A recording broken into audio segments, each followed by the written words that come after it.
Assalamu alaikum, my friend. How are you? It's 1 minute a day English. I decided to make a challenge and to talk about anything in the life in English for 1 minute. Let's go. Okay, first day. Today I want to talk about the simple rule, the formula, which if you use it, you can achieve anything in the world, brother. It's simple, little by little, but every day.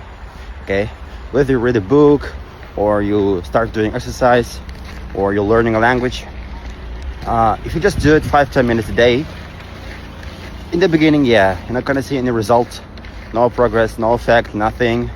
But as you go gradually, little by little, and also with enjoyment, you can feel that when you look back, you can see how much you've done. You can see the result, brother. So just do it little by little, grind it. I'm sorry for that. Just do it little by little and you get the result. That's the simplest rule. However, not many people use it. They just can't be so disciplined. That's the secret. Go for it. See you tomorrow. It was 1 minute English. Hopefully I'll do second one tomorrow, okay? Assalamu alaikum.